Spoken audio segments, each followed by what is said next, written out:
రాష్ట్ర వ్యాప్తంగా మహిళా సూపర్ బజార్లు ఏర్పాటు చేయబోతున్నారు. తొలి దశలో 119 ఏర్పాటుకు స్థలాలు కేటాయించడం కూడా జరిగింది.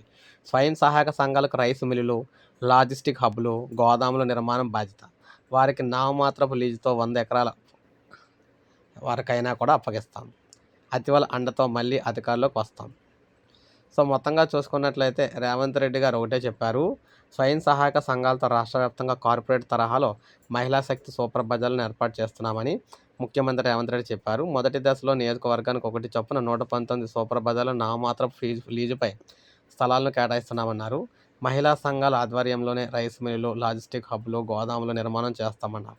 ఇందుకోసం ప్రభుత్వ భూములను కేటాయిస్తున్నామని, సున్నా వడ్డీతో బ్యాంకు రుణాలు మంజూరు చేస్తామన్నారు.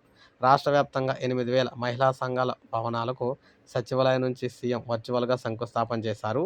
ముఖ్యంగా రాష్ట్రంలో ఇకపై రైసు మిల్లులు, గోడౌన్‌లో ధాన్యం నిల్వలు పెట్టబోమని, మహిళా సంఘాలే వడ్లు కొనుగోలు చేసి ప్రభుత్వానికి బియ్యం ఇచ్చేలా చర్యలు తీసుకుంటారని చెప్పేసి అన్నారన్నమాట.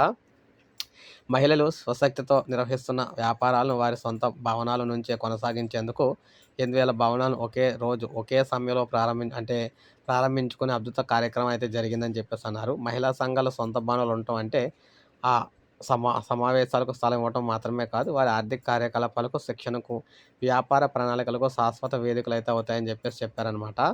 సో, మొత్తంగా చూసుకున్నట్లయితే మహిళలకు సంబంధించి అన్ని పథకాలు కూడా అన్నీ కూడా మహిళల చేతే చేయిస్తా అని చెప్పేసి అన్నారన్నమాట. మహిళా సంఘాలు ఇకపై పెద్ద వ్యాపారాలకు రావాలి. రైసు మిల్లులు, మండల స్థాయిలో గోదాములు, లాజిస్టిక్ పార్కులు నిర్మించుకోవాలి. వాటికి అవసరమైన చోట 20, 30 ఎకరాలు, అవసరమైతే 100 ఎకరాలైనా సరే భూములు ప్రభుత్వం అయితే బ్యాంకు రుణం ద్వారా తక్కువకైతే ఇప్పిస్తుందని చెప్పేశారు. ధాన్యం కొనుగోలు, నిల్వ, మిల్లింగ్ వ్యవస్థలో మహిళా సంఘాల పాత్ర పెరగాలని కూడా చెప్పడం అయితే జరిగింది. సో, ఏది ఏమైనా మహిళల సూపర్ బజార్లు అయితే ఏర్పాటు చేస్తున్నారు ప్రజెంటు. అన్నీ కూడా ఇక్కడ అన్ని మహిళలకే వస్తాయన్నమాట. తెలంగాణ వ్యాప్తంగా కూడాను మొత్తం అన్నీ కూడాను సూపర్ బజార్లు అయితే స్టార్ట్ అవుతున్నాయి మహిళలకు సంబంధించి రాష్ట్ర వ్యాప్తంగాన. సో, ఇది మనకి తాజా సమాచారం. ఒక లైక్ చేయండి, సబ్స్క్రైబ్ చేసుకోండి. మన ఛానల్ సబ్స్క్రైబ్ చేసుకొని ఫాలో